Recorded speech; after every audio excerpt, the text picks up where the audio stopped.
계속해서 기도했으면 좋겠습니다. 이 예배와 예배를 드리는 우리의 마음을 위해서 기도했으면 좋겠습니다.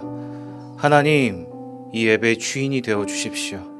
우리가 드리는 모든 고백이 하나님의 영광만 높아지는 복된 예배의 고백이 되게 하여 주시고, 하나님의 영광만 드러나는 하나님 이 예배의 자리 될 수 있도록 축복하여 주시옵소서. 성령으로 충만케 하시고, 우리가 한마음 한뜻으로 영과 진리로 주님 한 분만을 예배할 수 있도록 우리의 마음을 준비시켜 주시옵소서.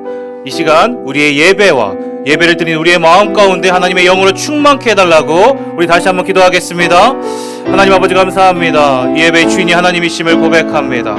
하나님, 우리의 모습을 통하여 주님이 영광 받아주시고 하나님의 영광만 이 자리 가운데 울려 퍼지는 복된 주님의 예배의 자리 될 수 있도록 하나님 함께하여 주시옵소서. 성령으로 충만케 하시고 하나님, 말씀을 전하는 자나 듣는 자나 한 영 안에서 주의 거룩한 임재를 경험하는 하나님 복된 자리 될 수 있도록 하나님 축복하여 주시옵소서. 악한 마귀 틈타지 않게 도와주시고 하나님 성령으로 충만케 하셔서 주의 보혈로 덮으셔서 이 자리가 하나님의 살아계심을 경험하는 하나님 복된 자리 될 수 있도록 주님 축복하여 주시옵소서. 하나님 당신을 찬양합니다. 하나님 예배합니다.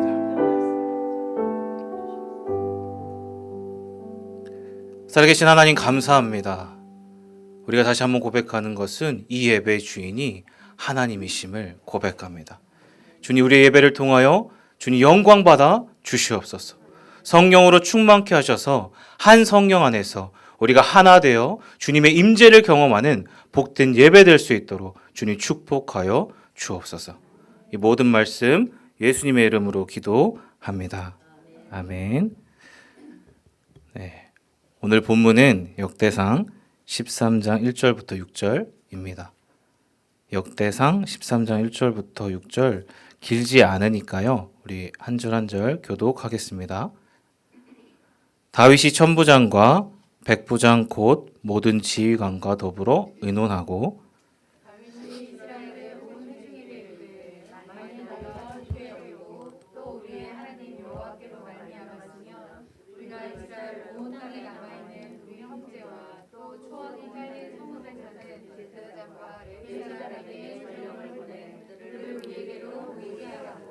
우리가 우리 하나님의 궤를 우리에게로 옮겨오자. 사올 때에는 우리가 궤 앞에서 묻지 아니하였느니라 하매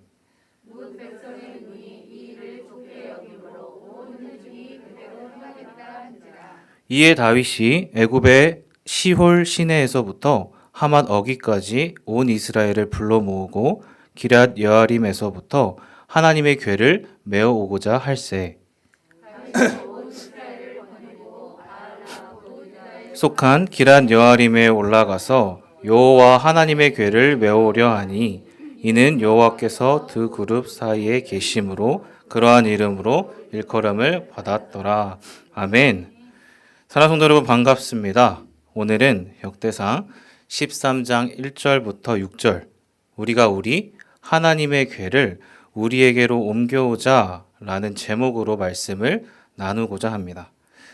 자, 역대상 바로 들어갈게요. 11장 3절인데 다 같이 읽겠습니다.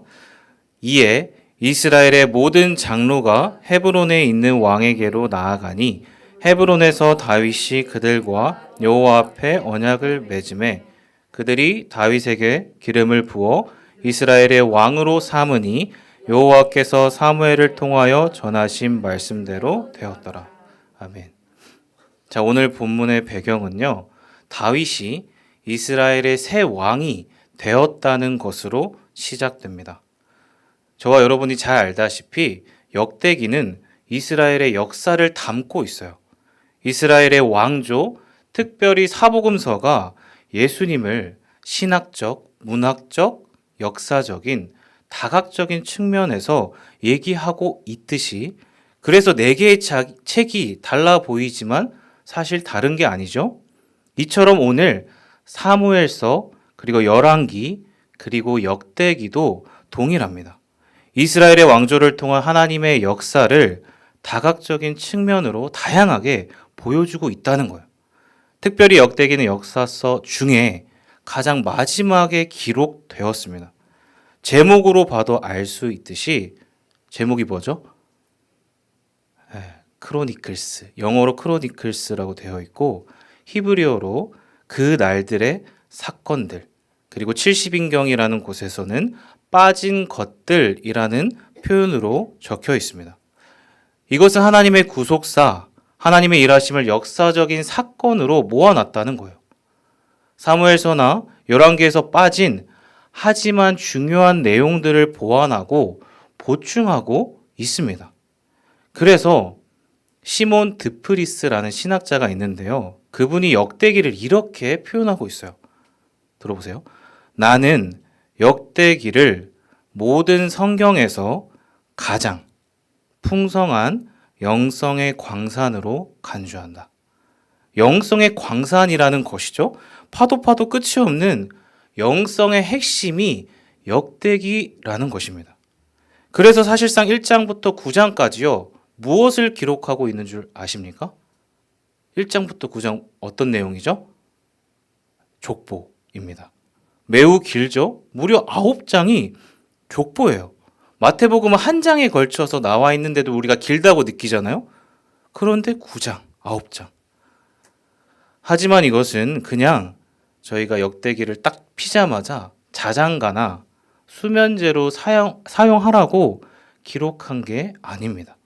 지루한 설명이 결코 아니라는 거예요. 왜 그렇습니까? 이 족보는 무엇을 기록하기 때문입니까? 창조부터 1장 1절을 피시면요. 아담부터 나와요. 창조부터 지금 이 책을 읽는 1차 독자들이요. 하나님의 구속사의 분명한 선택 백성이라는 사실을 보여주고 있기 때문입니다. 이게 중요합니다. 역대상 9장 1절인데요. 다 같이 읽겠습니다. 시작. 온 이스라엘이 그 계보대로 계수되어 그들은 이스라엘 왕조실록에 기록되니라. 말미암아 바벨론으로 사로잡혀 갔더니. 자, 그리고 그 1절 바로 위에 뭐라고 나와 있는 줄 아세요? 혹시 성경 있으신 분 중에 그 제목을 크게 한번 읽어주실 수 있으십니까? 9장 1절 위에 있는 제목이요.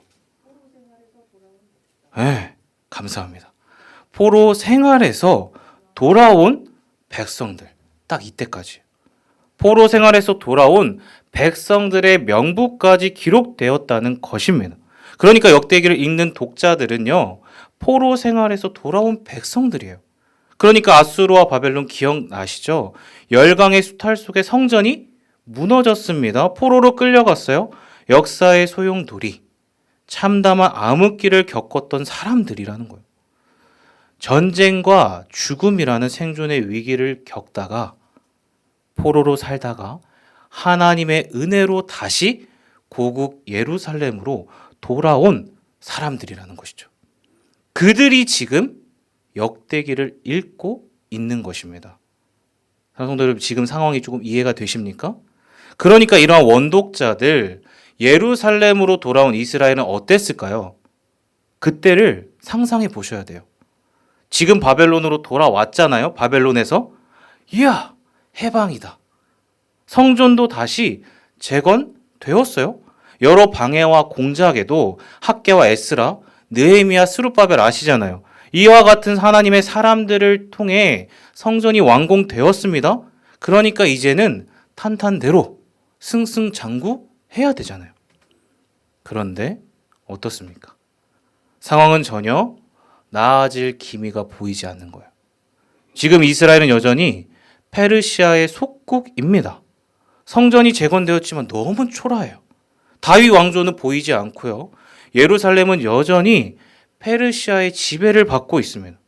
한 지방의 속한 주예요. 주변에 열강이 가득하고 그들이 믿는 우상들과 거짓 신들이 판을 치고 있다는 것이죠. 그러니까 어땠을까요? 그들의 마음을 생각해 보십시오. 마치 이런 생각이 들지 않았겠습니까? 아니, 대체 이게 무슨 상황인가? 하나님은 정말 살아계신가? 우리는 언제까지 이렇게 살아야 되는가?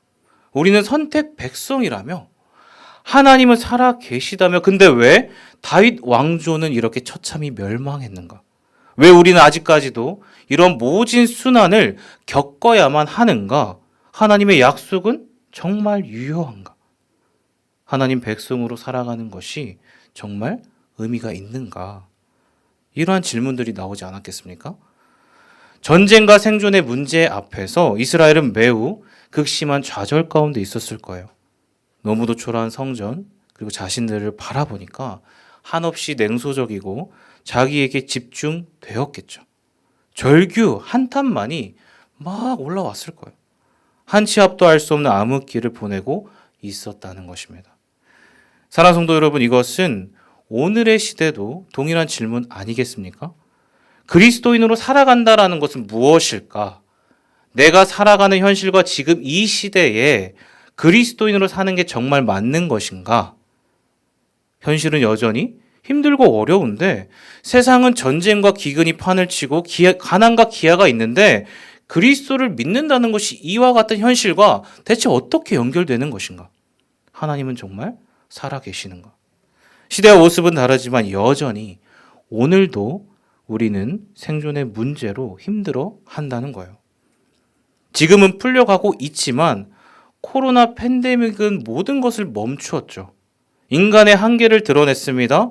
우크라이나 전쟁 지금 거의 어느 정도 됐죠? 1년 가까이 됐어요. 2월에 시작했는데 거의 1년이 됐습니다.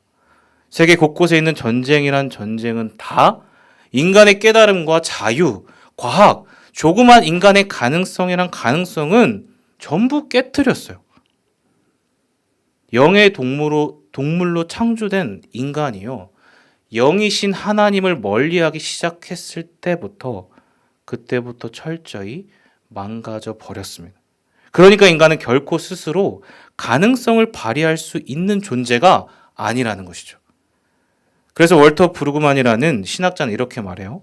하나님은 언제나 하나님의 역사성 안에서 하나님의 나라, 하나님의 구속사를 이루어 가신다. 우리 인간의 역사는 철저히 인간이 아니라 하나님의 주권 아래, 그분의 섭리 아래 진행되고 있음을 말하는 것입니다. 사랑하는 성도 여러분, 그래서 코로나는요, 그냥 온 게 아니라고 저는 믿습니다. 지금 우리가 살아가는 이 순간은 하나님의 주권과 섭리 아래 있다는 것이죠. 이걸 깨닫게 하시는 거예요. 저와 여러분 어떻습니까? 시대마다 여전히, 아니 앞으로도 계속 인간은요, 죽음과 생존의 위기와 싸울 것입니다. 돈과 권력과 명예를 추구하는 이 시대적 대세 속에서 나는 무엇을 따를 것인가? 대세인가 진리인가? 나는 이 시대의 트렌드를 따를 것인가? 진리를 따를 것인가? 고민해 봐야 한다는 것이죠. 그래서 오늘 역대기가 기록되었습니다. 세상이 말하는 대세가 아니라 영원토록 변치 않는 진리의 말씀이 무엇인가를 말해주기 위해서라는 거예요. 자, 오늘 본문입니다. 2절, 3절. 중요하니까 다 같이 읽겠습니다. 시작. 다윗이 이스라엘의 온 회중에게 이르되 만일 너희가 좋게 여기고 또 우리의 하나님 여호와께로 말미암았으면 우리가 이스라엘 온 땅에 남아 있는 우리 형제와 또 초원이 딸린 성읍에 사는 제사장과 레위 사람에게 전령을 보내 그들을 우리에게로 모이게 하고 3절 다 같이요. 우리가 우리 하나님의 궤를 우리에게로 옮겨오자. 사올 때에는 우리가 궤 앞에서 묻지 아니하였느니라. 자, 무엇입니까? 이 말씀은 무엇을 의미할까요? 9장에서 족보가 끝났습니다. 10장부터 헤브론에서 왕이 된 다윗이요. 그가 왕이 되자마자 가장 먼저 무엇을 했다는 거예요? 온 백성을 모으고 우리 하나님의 궤를 우리에게로 옮겨오자 라고 말했다는 거예요. 지금 다윗은 어떻게 왕이 되었습니까? 똑같이 시대의 격변기 속에 있었어요. 수많은 열광의 압박 속에서, 특별히 전쟁의 위기 속에서 왕이 된 것이죠. 그러면 어떻게 해야 됩니까? 상식적으로 당시 고대 근동의 배경에 의하면 강한 나라에 조공을 바쳐야 돼요. 그리고 자기 살 길을 찾아야 되죠. 주변 열강의 대세를 따라야 합니다. 그게 당시 주류잖아요. 주류. 높은 곳을 향해 이방이 믿는 신들을 믿고 그들을 따라야죠. 하지만 다윗은 어떻게 합니까? 가장 먼저 하나님의 궤를 찾았다는 거예요. 하나님의 언약궤를 가져오자는 거죠. 아주 흥미롭게 시대를 거슬러 그 당시에 누구도 가지 않는 길을 갔다는 거예요. 왜? 그게 진리니까. 자신이 믿는 하나님이 진짜고 유일한 생명이니까 내 인생의 가장 중요한 것을 택한 것입니다. 다윗이 그랬다는 거예요. 자, 그래서 화면 나올 건데 이게 뭐죠? 지난 주일에 저희 대학 청년부에서 성탄을 맞아서 대부흥을 이루었습니다. 약 10명이 모였는데 그냥 숫자가 많은 부흥 말고요. 영적인 부흥을 경험했어요. 벽강홀에서 예배를 마치고 아가페 홀에 모였습니다. 저희끼리 파티를 했어요. 이때까지만 해도 얼마나 어색한지 청년부가 올해 이렇게 많이 모인 게 처음이에요. 아무리 먹고 선물을 교환해도 어색함이 사라지지 않는 거예요. 근데 여러분, 아주 놀라운 일이 생겼습니다. 저희가 모임을 마치고 노방 전도를 나갔는데 지금 모임 모두가 오른쪽 보이시죠? 다 나갔어요. 2명, 3명을 빼고는 다 전도를 해보지 않았대요. 모두가 걱정과 근심, 염려가 가득했습니다. 근데 정자역에서 함께 기도하고 전도를 하는데 기적이 일어난 거예요. 다들 어디서 나오는 에너지인지 하나 둘씩 피켓을 들고 외칩니다. 그것도 매우 힘차게 크리스마스의 주인공은 예수님입니다. 예수님 믿고 구원 받으세요. 당신은 사랑받기 위해 태어난 사람입니다. 외친 거예요. 경직된 눈과 표정은요, 점차 자유해지고 너무도 담대하게 전도지와 핫팩, 간식들을 나눠주었어요. 그래서 여기 계신 권사님들 너무 감사합니다. 너무 잘 썼어요. 핫팩을 사람들이 너무 좋아하는 거예요. 다 받아가세요. 또 하면 보이실 건데 이분 누구시죠? 저희 찬양팀의 호준 형제. 제가 너무 놀랐습니다. 아니 어떻게 이렇게 전도에 열정이 있는가 누가 알았겠습니까? 막 덩실덩실 춤을 추는 거예요. 그리고 찬양하고 너무나도 시키지도 않았는데 기쁘게 복음을 전하더라고요. 세상 사람들은 홀리데이라고 해서 빨간 날은 쉬는 날 놀러 가자 기사를 보니까요. 비싼 호텔과 숙박이 대성황을 이루었다고 해요. 하지만 우리는 왜 전도를 합니까? 그게 진짜니까. 성탄의 주인공은 우리가 아니라 이 세상의 유일하신 주인은 창조주 하나님 그리스도 예수님이시기 때문입니다. 그래서 하는 거예요. 이날 저희 청년부는요. 영적 대부흥을 경험했습니다. 성령으로 하나가 되었고요. 그리스도 안에서 진리가 너희를 자유케 하리라를 경험했다는 것입니다. 그래서 오늘 본문 다윗은 하나님을 찾는 것을 결코 혼자 하지 않습니다. 온 백성을 모았어요. 왜? 하나님의 백성들아 깨달으라는 거죠. 지금 시대의 위기 속에서 우리는 무엇을 해야 하는가? 세상의 대세인가 진리인가 똑같이 묻는 거예요. 그리고 강조하는 것이죠.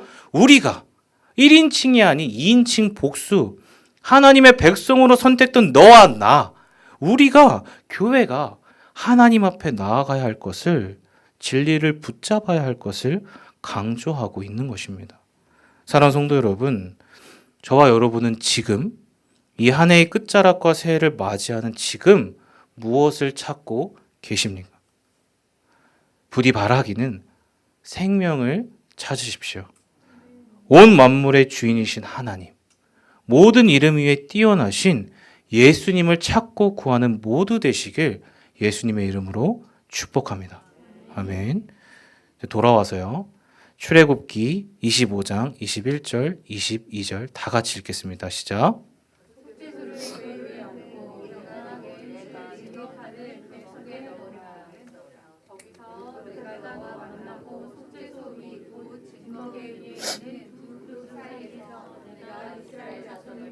내게 명령할 모든 일을 내게 이르리라. 아멘. 사랑하는 성도 여러분, 다윗이 옮겨오고자 했던 하나님의 궤는 무엇을 의미했을까요? 하나님은 지난 이스라엘을 위해 시내산에서 모세와 언약을 맺었습니다. 그리고 특별히 이스라엘을 위한 성막을 만드셨죠. 여기 나와 있듯이 거기서 내가 너와 만나고, 거룩하신 하나님이 친히 죄 많은 이 세상에 자신의 백성들에게 찾아오셨습니다. 즉 하나님의 언약궤는요, 만남과 임재의 상징이었다는 것입니다. 성막엔 하나님의 임재가 가득했습니다. 또 22절 뭐라고 나와 있죠? 두 그룹 사이에서 내게 명령할 모든 일을 내게 이르리라. 하나님은 지성소 언약궤 앞에서 모세와 대제사장에게 말씀하셨습니다. 그리고 모세는 백성들에게 말씀을 가르쳤고 백성들은 그대로 살았다는 거예요. 그러니까 하나님의 언약궤는 하나님과의 만남일 뿐 아니라 하나님의 주권과 통치의 상징이었다는 것입니다. 이것은 출애굽, 아니 창조 이전부터 있었던 영원하신 하나님의 통치 방식이었어요. 임재와 말씀, 왕이신 하나님이 통치하시는 나라는 하나님의 임재 안에서 그분의 말씀을 듣고 따라야 한다. 이게 가장 중요했다는 것입니다. 지금 다윗은 이걸 찾은 거예요. 다시 오늘 본문 3절입니다. 다 같이 읽을게요. 시작. 우리가 우리 하나님의 궤를 우리가 궤 앞에서 묻지 아니하였느냐. 자, 여기서 무엇을 또 말하고 있죠? 의도적으로 언급된 인물이 있죠. 누구입니까? 사울이에요. 사울의 때에는 하나님의 임재에 있지도 묻지도 않았다는 거예요. 여기 묻다라는 이 표현이 그 당시 언어로 다라쉬, 구하다, 찾다, 예배하다라는 뜻입니다. 구약에서 이 표현이 약 160번 등장한대요.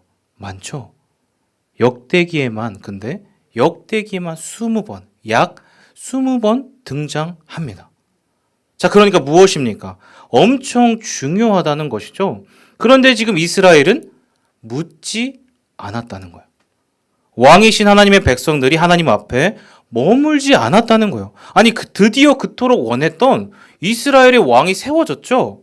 그러면 상식적으로 어떻게 해야 됩니까? 왕을 세워주신 하나님을 찾아야죠. 예배해야죠. 하나님의 임재 앞에 머물러야죠. 그런데 사울은 어떻게 합니까? 그렇게 하지 않았다는 거예요. 사울은 결국 어떻게 됩니까? 자기 멋대로 전쟁의 전리품을 취하고 제사장이 해야 할 제사를 자기 멋대로 해요. 설상가상 자기를 위한 기념비를 세우고 말년에는 신접한 여인 무당에게 찾아가는 정말 말도 안 되는 일들을 벌인다는 것입니다. 자, 그런데 사울은 어디 앞에서 이러한 모습을 보였습니까? 하나님의 언약궤 앞에서 묻지 않았다. 이게 비극입니다. 이스라엘은 언제나 성막과 언약궤 앞에서 그 중심으로 움직였어요. 그런데 그 언약궤가 사울 시대에 잘 생각해 보세요. 어디 있었을까요? 여러분, 언약궤가 사울 시대에 어디 있었을까요? 퀴즈입니다. 네. 왕이 되었으면 당연히 오늘 본문의 다윗처럼 하나님의 언약궤를 가져와야죠. 찾아와야죠. 그게 맞지 않습니까? 하지만 화면 보시죠. 여기 있었어요. 중간에 기럇 여아림 보이시죠? 유다 지파 땅입니다. 왕이었던 사울은 언약궤를 찾지 않았어요. 자, 이게 시사하는 바가 무엇일까요? 또 퀴즈입니다. 사울 이전에는 언약궤가 어디 있었을까요? 이전에 이스라엘은 언약궤를 찾았을까요? 생각해 보세요. 계속 기억을 떠올려 보셔야 됩니다. 언약궤 앞에서 마지막으로 하나님께 물었던 때가 언제일까요? 혹시 아시는 분? 축복합니다. 네, 마음으로 다 대답하셨죠? 다윗 이전에는요, 여호수아가 마지막입니다. 여호수아서 18장 1절과 10절, 19장 51절 좀 긴데 다 같이 읽겠습니다. 이스라엘 자손의 온 회중이 실로에 모여서 거기에 회막을 세웠으며 그 땅은 그들 앞에서 돌아와 정복되었더라. 여호수아가 그들을 위하여 실로의 여호와 앞에서 제비를 뽑고 그가 거기서 이스라엘 자손의 분파대로 그 땅을 분배하였더라. 제사장 엘르아살과 눈의 아들 여호수아와 이스라엘 자손의 지파의 족장들이 실로에 있는 회막문 여호와 앞에서 제비 뽑아 나눈 기업이 이러하니라. 이에 땅 나누는 일을 마쳤더라. 여호수아는 약속의 땅 가나안에 들어와 회막을 세웁니다.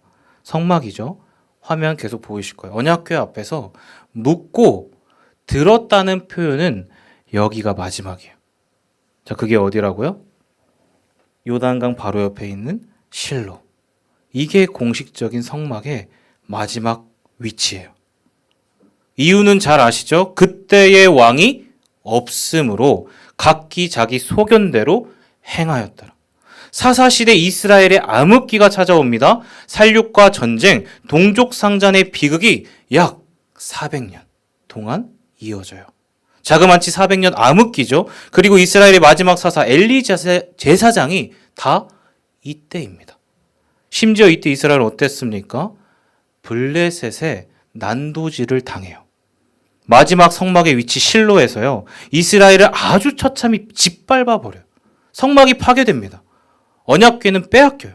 이후 언약궤는요. 어디로 향하냐면 이방 땅 블레셋에서 여기저기 공처럼 굴려 다니게 됩니다.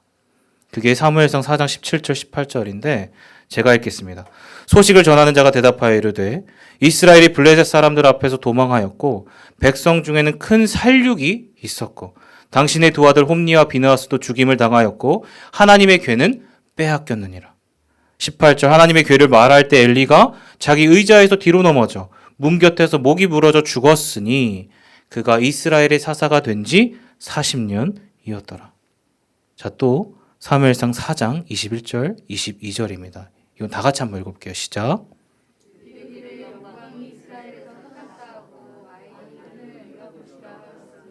하나님의 궤가 빼앗겼고 그의 시아버지와 남편이 죽었기 때문이며 또 이르기를 하나님의 궤를 빼앗겼으므로 영광이 이스라엘에서 떠났다 하였더라. 사랑하는 성도 여러분, 이러한 사실들을 무엇을 증언하고 있는 것일까요? 역대기는 지금 왜 특별히 다윗과 사울을 대조하고 있을까요? 지금 언약궤를 다시 찾아오는 다윗의 모습을 통해 하나님은 과연 저와 여러분에게 무엇을 말씀하고 계실까요? 그것은 바로 하나님의 임재가 떠난 곳은 이가 곧 멸망과 죽음뿐이라는 거예요. 이스라엘의 위기는 단지 전쟁이나 생존의 문제가 아니었습니다. 진짜 문제는 하나님의 임재를 찾지 않았다는 거예요. 지금 다윗은 이것을 깨달은 거예요. 지난 이스라엘의 400년 여호수아 시대 이후에 왜 이토록 힘들고 어려웠는가? 왜 이토록 절망과 어둠 가운데 있었는가? 다윗은 그 이유를 찾았다는 거예요. 하나님의 임재. 그래서 다윗은 하나님의 언약궤를 가장 먼저 찾아왔다는 것입니다.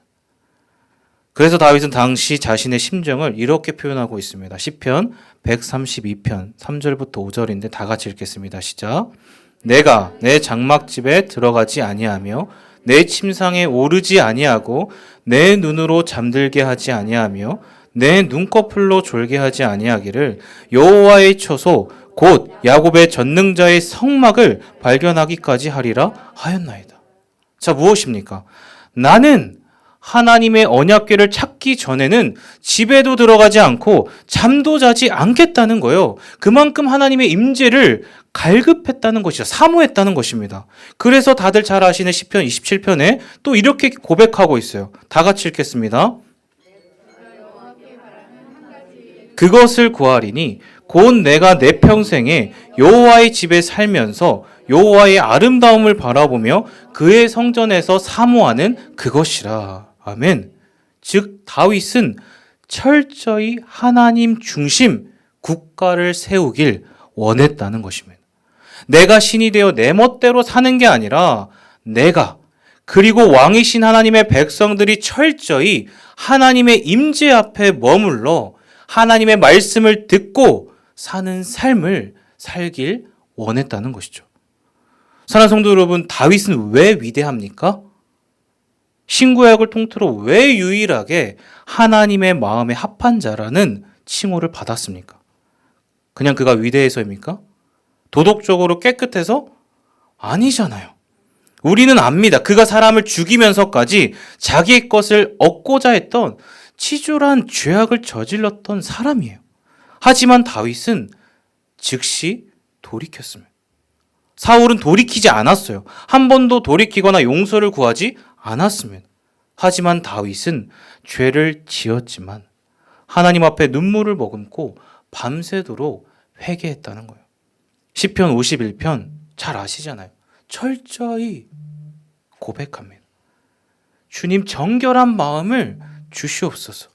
구원의 기쁨을 제게서 회복시켜 주시고 저를 결코 버리지 말아주세요. 이게 바로 다윗의 위대함입니다. 하나님 존전 의식, 하나님의 임재 앞에 머물고자 어릴 때부터 부지런히 훈련했던 그 습관들이 삶으로 이어진 거예요. 기쁠 때나 슬플 때나 힘들면 힘들수록 더 하나님을 찾았습니다. 모든 일거수일투족을 하나님 앞에 묻고 의탁했던 사람이 바로 다윗이었다는 것입니다. 사랑하는 성도 여러분, 저와 여러분은 어떻습니까? 이처럼 하나님의 임재를 사모하고 계십니까? 하나님과 함께하고 계시냐는 거예요. 지금 한번 생각해 보세요. 하나님과의 만남, 그리고 그분의 말씀을 듣는 나만의 장소와 시간이 지금 내게 있는가 생각해 봐야 하는 것이죠. 오늘 시대는 어떻습니까? 검색은 늘었는데 묵상이 사라졌어요. 핸드폰 앞에 머무는 시간은 많아졌지만 하나님 임재 앞에 머무는 시간이 사라졌습니다. 수많은 정보의 범람 속에 하루 종일 우리가 무엇을 합니까? 핸드폰의 임재 속에 거하는 거예요. 하루 종일 검색하죠. 인터넷, 유튜브, 인스타 스토리, 페이스북. 그래도 나는 눈팅만 하는데? 라고 하면서 하루 종일 보잖아요. 큐티는 어떻습니까? 우리가 주만나 읽고 있죠. 보고 있잖아요. 그런데 오른쪽만 봅니다. 오른쪽이 뭐죠? 주석, 해석이에요. 그것만 읽고 덮어요. 말씀을 읽고 스스로 관찰하지 않는다는 것입니다. 그러니까 말씀이 어떻죠? 얕아지고 깊이가 없는 거예요. 스스로 말씀을 보고 묵상해서 내 삶에 적용하지 못합니다. 당시 이스라엘이나 우리나 수많은 거짓 우상이 넘치는 그때나 지금이나 진득한 묵상, 하나님 앞에 그 임재 앞에 머무는 시간이 사라져 버렸어요. 이게 비극이잖아요. 그래서 역대기는 계속해서 의도적으로 하나님의 임재를 찾았던 다윗이 그 이후에 다윗 왕조의 찬란한 번영과 황금기를 보냈다고 대조적으로 증언하고 있어요. 끊어져 보였던 언약을 다시 하나님이 다윗과 맺으시고 하나님은 성전에서 당신의 영광을 드러내 보이셨다는 거예요. 이게 어떻게 가능하다고요? 하나님을 찾고 구했던 하나님의 임재 안에 있었던 다윗의 모습으로부터 시작되었다는 것입니다. 사랑하는 성도 여러분, 그러니까 이러한 말씀은 분명히 당시 깊은 절망 가운데 있던 원독자들에게 그들에게도 큰 도전과 위로가 되었을 거예요. 하나님은 정말 살아계시는구나. 다윗 왕조는 결코 끝난 게 아니구나. 이것은 분명 하나님의 임재 안에 있을 때 그분의 말씀을 묻고 들을 때 가능한 거구나 라는 것을 깨닫게 해주었을 거예요. 그리고 다시 한번 모든 역사는 인간이 아니라 하나님의 주권 아래 있구나. 하나님의 백성의 정체성을 굳건히 세울 수 있었을 것입니다. 새해를 맞아 저희 분당 오륜교회가 새로운 표를 세웠습니다. 다들 아세요? 갈라디아서 5장 16절 다 같이 한번 읽겠습니다. 시작. 그리하면 육체의 욕심을 이루지 아니하려. 사랑하는 성도 여러분, 날마다 성령을 따라 행하시길 축복합니다. 성령 안에서 성령을 따라 행할 때 하나님의 임재 안에 있을 수 있다는 사실을 꼭 기억하시길 바랍니다. 그리고 마지막 요한복음 1장 14절 다 같이 읽겠습니다. 말씀이 육신이 되어 우리 가운데 거하심에 우리가 그의 영광을 보니 아버지의 독생자의 영광이요 은혜와 진리가 충만하더라. 말씀이 육신이 되어 우리 가운데 지금 이 순간에도 진리의 영으로 거하고 계신 줄 믿습니다. 그래서 날마다 성령의 충만함을 구해야 하는 거예요. 그래야 그분의 임재 안에 거할 수 있는 것이죠. 구약의 성전은 신약의 그리스도로, 지금은 그분의 영이 거하시는 저와 여러분마다 날마다 하나님이 임재하시는 하나님의 나라 그리스도의 거룩한 성전으로 세워져야 할 줄 믿습니다. 말씀을 정리하겠습니다.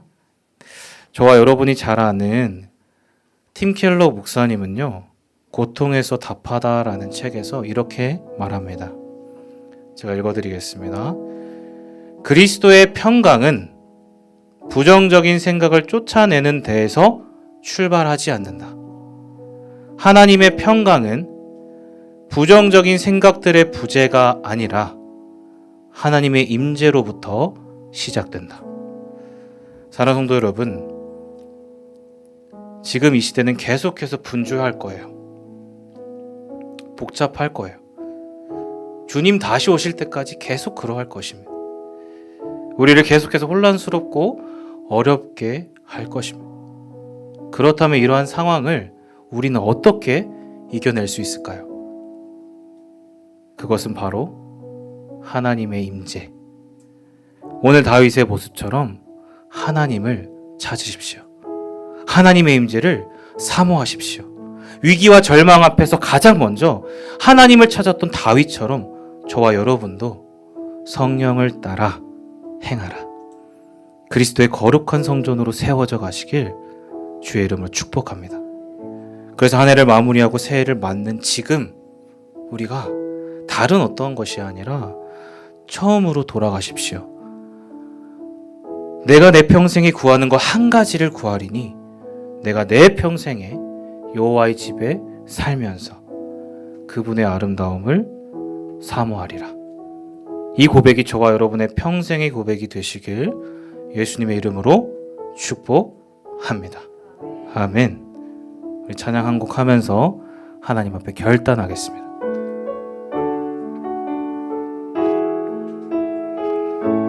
하늘의 문을 여소서, 문을 여소서, 이곳을 주목하소서. 주를 향한 노래가 꺼지지 않으니 하늘을 열고 보소서. 이곳에 임재하소서. 임재하소서. 주님을 기다립니다. 기도의 향기가 하늘에 닿으니 주여 임재하여 주소서. 이곳에 오셔서 이곳에 앉으소서. 이곳에서 드리는 예배를 받으소서.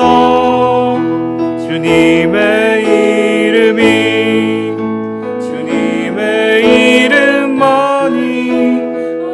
주의 이름만 있습니다. 이곳에 오셔서 이곳에 앉으소서. 이곳에서 드리는 예배를 받으소서. 주님의 이름만이 오직 주의 이름만 이곳에 마지막으로 이곳에 오셔서 이곳에 앉으소서. 이곳에서 드리는 예배를 받으소서. 매일 이름이 주님의 이름만이 오직 주의 이름만 이곳에 있습니다. 아멘. 우리 같이 오늘 말씀을 기억하면서 기도합시다. 오늘 말씀은 하나님의 임재를 찾았던 다윗의 모습을 기록하고 있습니다. 그리고 그 무엇보다 더 중요한 것은요, 하나님은 하나님의 나라를 이루어 가실 때 죄 많은 이 세상에 하나님이 찾아오셔서 우리를 만나 주신다. 그 임재와 주님의 말씀을 통해 이루어 가신다는 것을 우리가 배웠습니다.